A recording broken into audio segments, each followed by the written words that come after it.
یہ تمام توبہ کے جو معاملات کثرت سے توبہ کر لیں. اور جب بھی گناہ ہو جائے، گناہ کس سے نہیں ہوتا، خطا کس سے نہیں ہوتی، لیکن گناہ ہونے کے بعد شیطان کا ایک سب سے بڑا حربہ کیا ہے جانتے ہیں آپ؟ شیطان دماغ میں یہ بات ڈالتا ہے، ارے یار تیرے سے بہت ہو گیا ہے، اتنے پاپ اتنے گناہ کرنے کے بعد اب کیا تیرا ہوگا، مسجد میں جا کر کون سا اچھا کام ہو جائے گا، اتنا ہو ہی گیا ہے تو چھوڑو اسی میں رہنے دو. شیطان تمہیں جری بناتا ہے، نیڈر بناتا ہے، اسی راستے پر قائم رکھنا چاہتا ہے.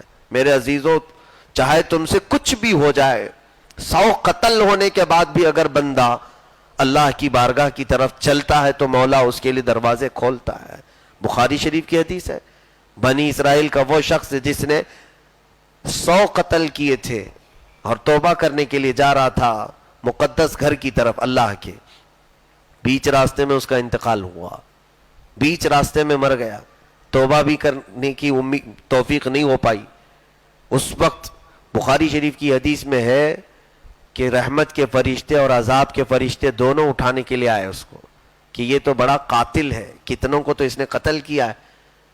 دونوں میں جب تکرار ہوئی، رحمت کے فرشتے کہنے لگے نہیں یہ اچھے کام کے لیے نکلا تھا، بیت المقدس جا رہا تھا، یا پھر خانہ کعبہ مقدس گھر کی طرف جا رہا تھا، توبہ کرنے جا رہا تھا، اسے چھوڑ دیا جائے. عذاب کے فرشتے کہنے لگے کہ نہیں یہ تو گنہگار ہے، پوری زندگی گناہوں میں گزارا ہے. جبرائیل امین فیصل کی حیثیت سے آئے، اللہ نے انہیں بھیجا کہ ان دونوں کے درمیان فیصلہ کرو. اور جبرائیل امین نے کیا کہا دونوں فرشتوں کو؟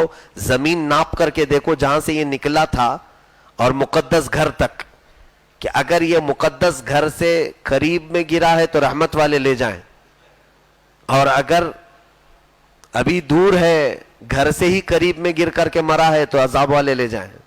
دونوں فرشتوں نے ناپا تو برابر بیچ میں گرا تھا، آدھا ادھر آدھا ادھر. اب جبرائیل امین علیہ السلام بھی جو فیصل کی حیثیت سے آئے تھے وہ پیچھے ہٹ گئے. مولا اب تو فیصلہ فرما، اب تیرے حوالے ہے. رب تبارک و تعالیٰ نے فرمایا اے جبرائیل دیکھو مرا ہے گر کر کے تو منہ کس طرف کیا ہے؟ فرشتوں نے دیکھا اور کہا اللہ والوں کی ایک بستی قریب میں ہے، اس بستی کی طرف اس کا منہ ہے. مولا نے فرمایا رحمت والے لے جاؤ. رحمت حق بہانہ می جویت بہا نمی جویت، فارسی میں ہے اللہ کی رحمت معاف کرنے کے بہانے ڈھونڈتی ہے، وہ قیمت نہیں دیکھتی. میرے عزیزو، جب رب تبارک و تعالیٰ خود فرما رہا ہے میرا بندہ میری طرف آئے میں اس کی بخشش کے لیے تیار ہوں، تو یہاں پر بندہ بڑھنا نہیں چاہتا. یہ افسوس کا مقام ہے.